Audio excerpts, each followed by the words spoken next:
Welcome to my channel hearty explorer. பயிர் பற்றி அறியாமை இனி மறையும் என்ற நோக்கோடு செயல்படும் நமது சேனலை சப்ஸ்கிரைப் செய்து கொள்ளுங்கள்.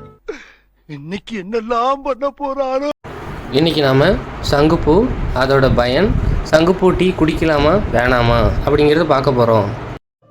சங்குப்பூ, இதை சங்கு புஷ்பம் இல்லாட்டி பட்டர்ஃப்ளை பீ அல்லது ரைட்டோரியா டெர்னேஷியா அப்படின்னு சொல்லுவாங்க.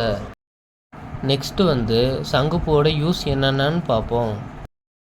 சங்குப்பூவில் அதிக அளவு அஸ்டைல் கோலைன் இருக்கிறதுனால அது மூளை வளர்ச்சிக்கு உதவுது அப்படின்னு சொல்கிறாங்க. அப்போ ஞாபக மறதி போன்ற கோளாறுகளை தவிர்க்கிறதுக்கு இது யூஸ் ஆகுது.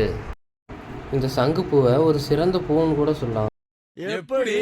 இது சளி, இருமல், ஆஸ்துமா போன்ற சுவாச மண்டலம் தொடர்பான நோய்களையும் கோளாறுகளையும் கட்டுப்படுத்தக்கூடியதுன்னு சொல்கிறாங்க. இந்த தாவரத்தில் அதிக அளவு ஆன்டி ஆக்சிடென்ட் இருக்கிறதுனால இதை இளமையை தரும் பொருட்கள் தயாரிக்கிறதுக்கு யூஸ் பண்ணிக்கிறாங்க. எடுத்துக்கிட்டால் சொல்லணும்னா ஃபேஷியல் க்ரீம் தயாரிக்க யூஸ் பண்ணுறாங்க. இந்த சங்குப்பூவில் அதிக அளவு அலர்ஜி எதிர்க்கக்கூடிய பொருள்லாம் இருக்குதுன்னு சொல்கிறாங்க. இது மூலிமா வலி, உடல் வலி, மைக்ரேஷன் போன்ற குறைபாடுகள்லாம் நீக்க முடியும் அப்படின்னு சொல்கிறாங்க. இப்போ ப்ளூ டீ போடுறது பார்ப்போமா? ப்ளூ டீனா வேற ஒன்றும் இல்லை, சங்குப்பூவில் டீ போடுறது தான். எப்படி?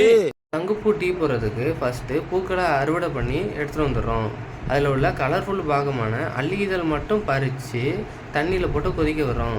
சாயம் இறங்கினதுக்கப்புறம் தேன் கொஞ்சம் சேர்த்து எலுமிச்சை சாறு கொஞ்சம் புழிஞ்சு விட்டு கலர் மாறினதுக்கப்புறம் குடிச்சிக்கலாம். இதோ சங்குப்பூ டீ ரெடி.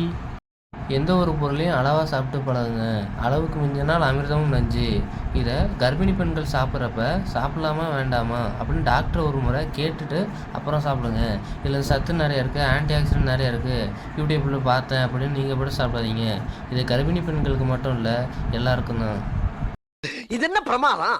இது விட பெசலைட் ஒன்று இருக்கு.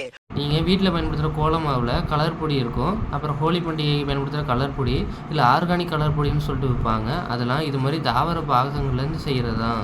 அதில் ப்ளூ கலர் தயாரிக்கிறதுக்கு இந்த சங்குப்பூ பயன்படுத்துகிறாங்க. என் இனிய தமிழ் மக்களே, சப்ஸ்கிரைப் பண்ணுங்கள்.